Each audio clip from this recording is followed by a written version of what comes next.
2019 সালে B property পরিচালিত এক জরিপ অনুযায়ী বসবাসের জন্য উত্তরা এখন ঢাকাবাসীর প্রথম পছন্দ। এটি সম্ভব হয়েছে পরিকল্পিত নগর ব্যবস্থার ফলে। উত্তরার পাশ দিয়ে বয়ে গেছে দেশের প্রধানতম বিমানবন্দর শাহজালাল আন্তর্জাতিক বিমানবন্দরের রানওয়ে। এছাড়া উত্তরার দিয়াবাড়িতে রয়েছে মেট্রো রেলের সেন্টার স্টেশন। পাশাপাশি মেট্রো রেলের আরও 2টি স্টেশন রয়েছে উত্তরায়, যার ফলে ঢাকার যোগাযোগ ব্যবস্থাতেও উত্তরার গুরুত্ব আলাদা করেই বলতে হয়। অভিজাত এই এলাকাতে আছে দেশের অনেক বিখ্যাত শিক্ষা প্রতিষ্ঠান, Rajuk, Uttara Model College, Uttara High School and College ও মাইলস্টোন কলেজ এগুলোর মধ্যে উল্লেখযোগ্য।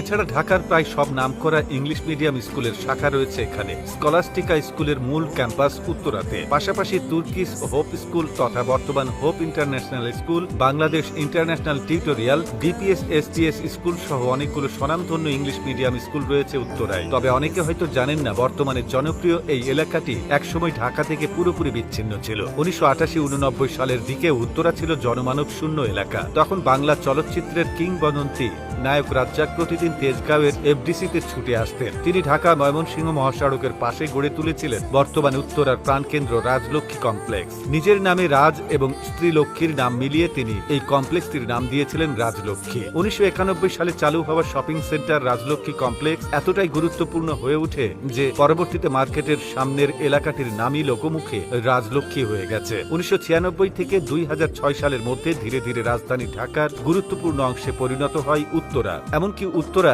এতটাই গোছানো শহরে পরিণত হয় যে তখন থেকে ঢাকার ধনী ব্যবসায়ী এবং প্রতিষ্ঠিত প্রভাবশালী মানুষজন নিজেদের আবাসস্থল হিসেবে এই এলাকাটিকে বেছে নিতে শুরু করে। উত্তরা এলাকাটি শুধু উত্তরা মডেল টাউন নিয়েই নয়, পার্শ্ববর্তী আরো কিছু এলাকা নিয়ে উত্তরাঞ্চলটি গঠিত। আগের গ্রামগুলো অর্থাৎ ঢাকা সিটি কর্পোরেশনের অধীনের বাইরে ঢাকা ইউনিয়ন পরিষদ অঞ্চল যেমন আব্দুল্লাপুর, বাউনিয়া, কামারপাড়া, বাটুলিয়া ও রসদয়া মৌজা উত্তরা থানার অন্তর্ভুক্ত ছিল। বর্তমানে উত্তরা থানা দুই ভাগে বিভক্ত, একটি উত্তরা পূর্ব থানা এবং অন্যটি উত্তরা পশ্চিম থানা। উত্তরা পূর্ব থানায় রয়েছে 1, 2, 4, 6 ও 8 নম্বর সেক্টর। অপরদিকে প্রায় 8 বর্গ কিলোমিটার জায়গা নিয়ে 2012 সালে গঠিত হয় উত্তরা পশ্চিম থানা। উত্তরা 3, 5, 7, 9, 10, 11, 12, 13 এবং 14 নম্বর সেক্টর নিয়ে নতুন থানাটি গঠিত। অতীতের উত্তরা সবকিছু এখন আমূল বদলে গেছে। আধুনিক নগর ব্যবস্থার সকল উপাদানই এখন উত্তরায় বিদ্যমান। এখানকার প্রায় সবগুলো সেক্টরেই সেক্টর মসজিদ ও সেক্টর পার্ক বা ফিল্ড রয়েছে। এর মধ্যে উত্তরা 7 নম্বর এবং 4 নম্বর পার্ক খুবই দৃষ্টিনন্দন। উত্তরার সাংস্কৃতিক কার্যকলাপের কেন্দ্রবিন্দু বলা যায় উত্তরা 3 নম্বর সেক্টর মাঠকে।